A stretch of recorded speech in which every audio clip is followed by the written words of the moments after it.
प्यारे बच्चों, शुभाशीष।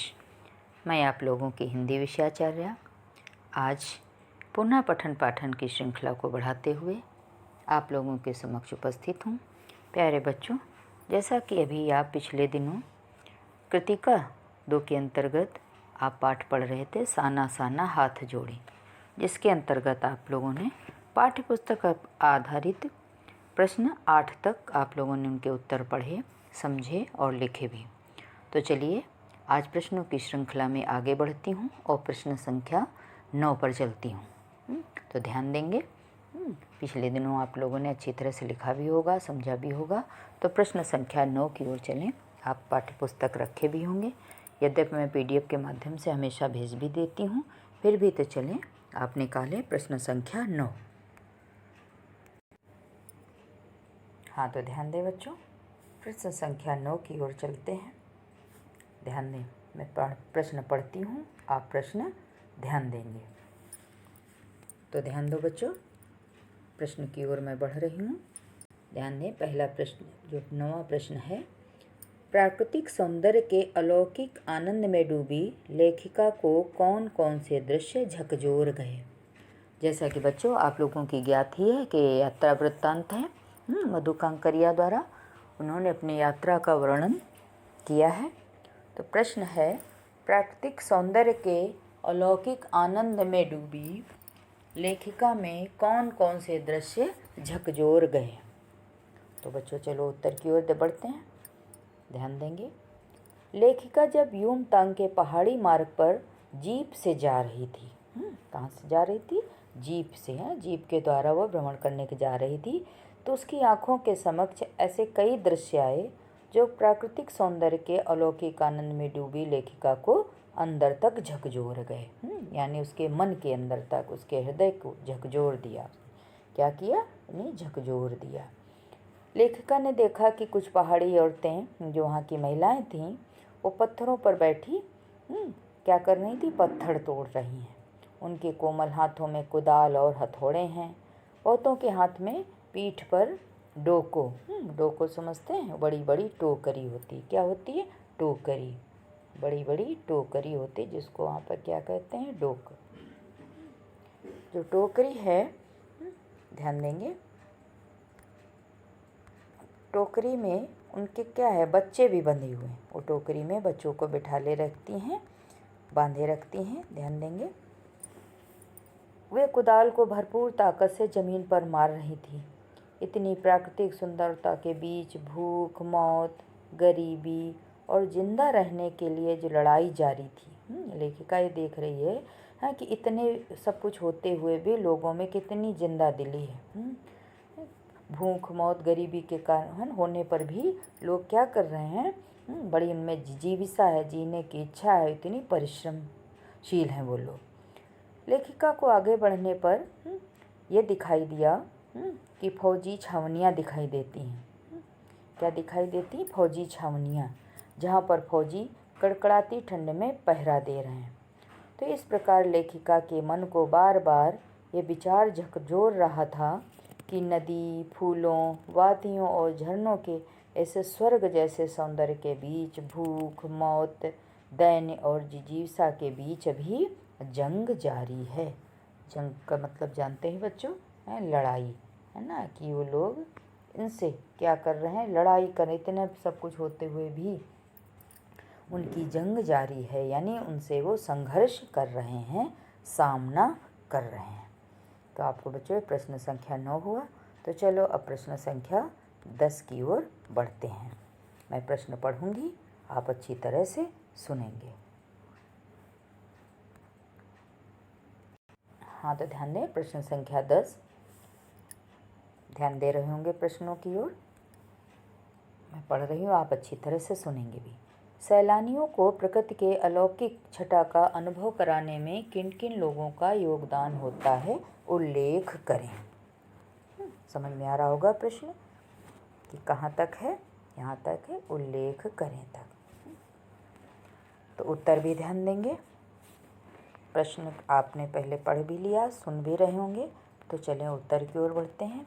सैलानियों को प्रकृति की अलौकिक छटा का अनुभव कराने में गाइड, स्थानीय नागरिक, पर्यटन विभाग, सहयात्री तथा प्रकृति प्रेमी व्यक्तियों का अत्यधिक योगदान रहता है। जैसा कि बच्चों आपको पता ही है कि वहाँ के स्थानीय लोग क्या करते हैं, उस क्षेत्र की सर्वथा जानकारी रखते हैं, वो भी बताते हैं। वहाँ के स्थानीय लोग जो हैं सैलानियों के साथ रुचि से बातें करते हैं, और वे सहयोगी यात्री हैं, जो यात्री के लिए बताया गया है कि जो सहयोगी यात्री होते हैं ना, साथ वाले यात्री, वो क्या करते हैं, उनके साथ रह करके उस माहौल को कभी निराश नहीं होने देते। तो इस आधार पर वो उत्साह से भरपूर होते हैं। समझ में आ रहा होगा, ध्यान देंगे। हाँ तो बच्चों, तो ध्यान दें बच्चों, प्रश्न संख्या 11 की ओर बढ़ते हैं। प्रश्न संख्या 11 पर ध्यान दें। कितना कम लेकर यह समाज को कितना अधिक वापस लौटा देती है, इस कथन के आधार पर स्पष्ट करें कि आम जनता की देश की आर्थिक प्रगति में क्या भूमिका होती है।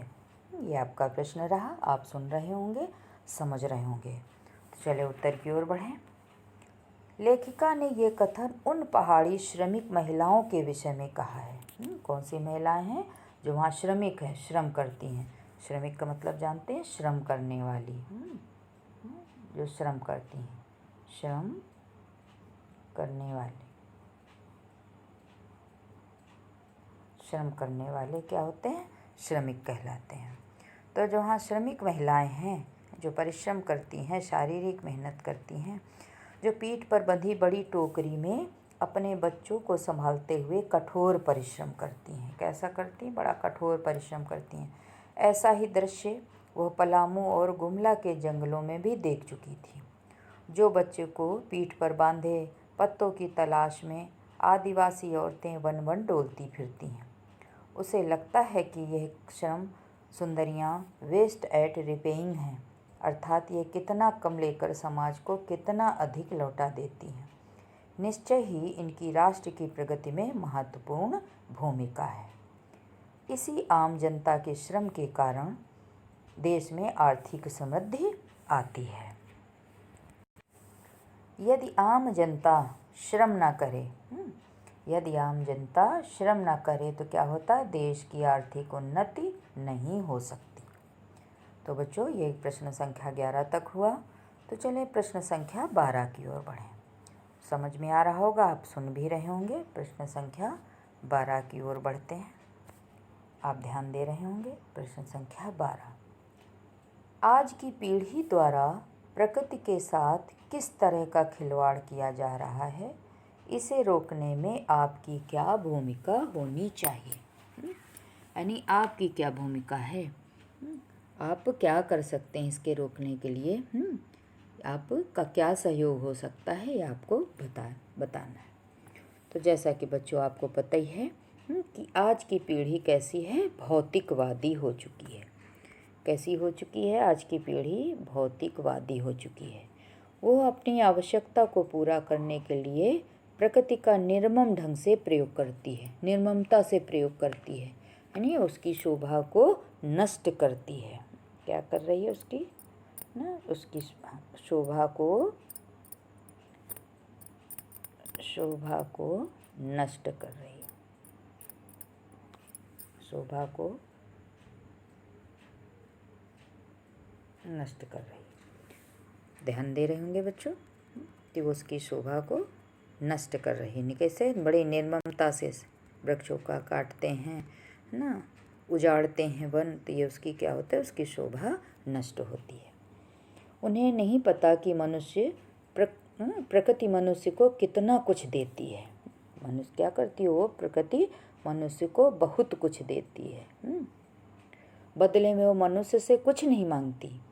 वृक्षों की अंधाधुंध कटाई, नदियों के जल का दुरुपयोग तथा कृषि योग्य भूमि पर बड़े बड़े औद्योगिक संस्थानों के निर्माण में प्रकृति के संतुलन को बिगाड़ दिया है। उससे क्या हो गया है? प्रकृति का संतुलन बिगड़ गया है। क्या बिगड़ गया है? प्रकृति का संतुलन। प्रकृति का संतुलन बिगड़ गया है। प्रकृति का संतुलन क्या हो गया है, बिगड़ गया है। ध्यान दे रहे होंगे बच्चों। प्रकृति के साथ खिलवाड़ को रोकने में हम निम्नलिखित रूप से सहयोग दे सकते हैं। हमारा क्या हो सकता है, देखो वो कुछ सहयोग हैं। जैसे आप पहले क्या कहेंगे, वृक्षों को ना काटें और ना काटने दें, ना स्वयं काटें और ना काटने दें। दूसरा बिंदु है कि हम क्या करें, रक्षा करें, वृक्षों की रक्षा करें। हम वृक्षों की रक्षा करें तथा दूसरों को वृक्षारोपण के लिए प्रेरित करें। अगला है, वाहनों का प्रयोग यथासंभव कम करें। फिर है, कृषि योग्य भूमि को दुरुपयोग से बचाएं। अगला बिंदु है, नदियों के जल में गंदगी न डालें। समझ रहे होंगे बच्चों, तो ध्यान दें। 13 पर बढ़ें। प्रदूषण के कारण स्नोफॉल में कमी का जिक्र किया गया है।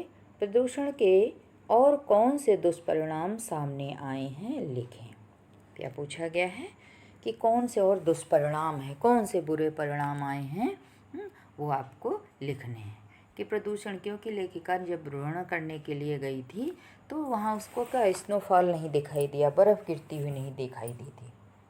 तो उसका वर्णन करते हुए लेखिका ने बताया है, ध्यान देंगे, कि प्रस्तुत पाठ में प्रदूषण के कारण स्नोफॉल में कमी का जिक्र किया गया है।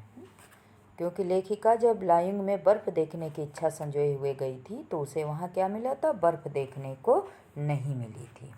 वहाँ उसे क्या मिला था, बर्फ़ देखने को नहीं मिली थी, बर्फ़ नहीं मिली थी, बर्फ़ नहीं, बर्फ़ देखने को नहीं मिली थी। लेखिका को उम्मीद थी कि उसे युमथांग में, लायुंग में जो गई थी वहाँ पर बर्फ़ देखने को मिल जाएगी। लेकिन वहीं घूमते हुए एक सिक्किम युवक ने बताया कि प्रदूषण के कारण स्नोफॉल क्या हो गया है, कम हो गया है, स्नोफॉल कम हो गया है। अब उसे बर्फ़ कहाँ मिलेगी, कटाओ, कटाओ, कटाओ एक स्थान है बच्चों ना, कटाओ में मिलेगी। कहाँ मिलेगी, कटाओ में। ये काफ़ी ऊंचाई पर है, तो ध्यान दे रहे होंगे।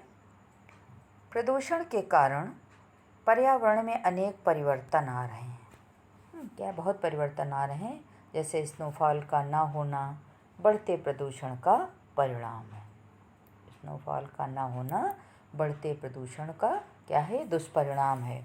इस तरह प्रदूषण के अनेक दुष्परिणाम सामने आए हैं। स्नोफॉल की कमी के कारण नदियों में जल प्रवाह की मात्रा कम होती जा रही है, अतः पीने योग्य जल की कमी सामने आ रही है। पेड़ कटने से क्या हो रहा है, कार्बन डाइऑक्साइड ऑक्सीजन का संतुलन बिगड़ रहा है। पेड़ कटने से कार्बन डाइऑक्साइड और ऑक्सीजन क्या क्या हो रहा है, संतुलन बिगड़ रहा है। ध्यान दे रहे होंगे, संतुलन का संतुलन बिगड़ रहा है, का संतुलन बिगड़ रहा है। और भी ध्यान दें, बहुत सी कमियां ऐसी आई हैं इसके पश्चात जिससे स्वास्थ्य पर बुरा असर पड़ रहा है और मौसम चक्र बदल रहा है। मौसम चक्र भी बदल गया है, जिससे क्या हो रहा है, पैदावार घट रही है और प्राकृतिक आपदाओं ने जोर पकड़ लिया है। ये तमाम सारी प्राकृतिक आपदाएं घेर लेती हैं। ये मौसम चक्र परिवर्तित हो रहा है। जब जाड़ा अधिक होना चाहिए तो जाड़ा नहीं पड़ता, गर्मी अधिक होनी चाहिए तो गर्मी अधिक नहीं पड़ती, वर्षा में वर्षा अधिक नहीं होती है। तो इससे क्या होता है कि मौसम के प्रतिकूल होने के कारण पैदावार घट जाती है और प्राकृतिक आपदाएं आती रहती हैं। तो इस तरह बच्चों प्रश्न संख्या 13 का आपने उत्तर भली भांति सुना और समझा होगा। तो चलें इसके पश्चात चलते हैं प्रश्न संख्या 14 की ओर। तो चलें प्रश्न संख्या 14 की ओर बढ़ते हैं। हाँ, तो ध्यान दें, प्रश्न संख्या 14 आप देख भी रहे होंगे। प्रश्न संख्या 14 की ओर आप बता रही हूँ, मैं पढ़ भी रही हूँ।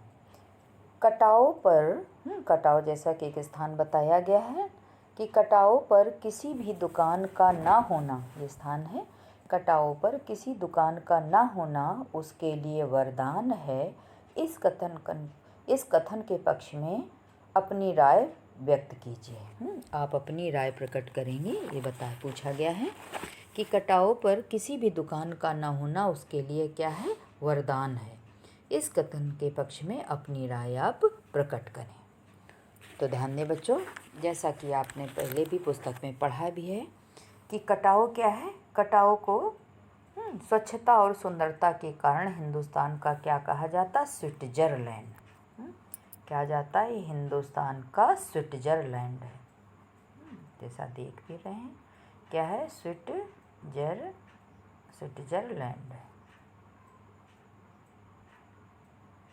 इसको क्या कहा है, स्विट्जरलैंड कहा गया है। कटाव को हिंदुस्तान का स्विट्जरलैंड कहा गया है। आपने पुस्तक में भी पढ़ा होगा, क्योंकि ये उससे भी अधिक सुंदर है। और कटाव को क्या कहा गया, उससे भी अधिक सुंदर। ये उससे भी अधिक सुंदर स्थान है, उससे अधिक सुंदर है,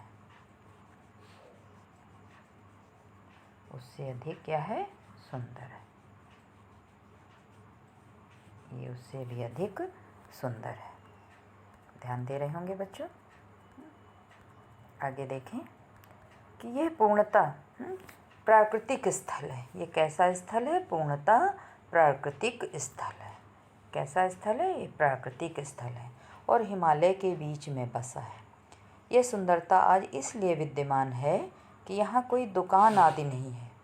यदि यहाँ भी दुकानें खुल जाएं तो व्यवसायीकरण हो जाए तथा इस स्थान की सुंदरता जाती रहेगी। इसलिए कटाव में दुकान का न होना उसके लिए क्या माना गया है, वरदान माना गया है। कटाव में दुकान के न होने से व्यवसायीकरण नहीं हुआ, जिससे आने जाने वाले लोगों की संख्या सीमित रहती है और यहाँ की सुंदरता बची है। जैसे दुकानें आदि खुल जाने से अन्य पवित्र स्थानों पर सुंदरता जाती रही है, वैसे ही कटाव की सुंदरता भी मटमैली हो जाएगी। इसलिए यहाँ का दुकान का ना होना क्या माना गया है, वरदान।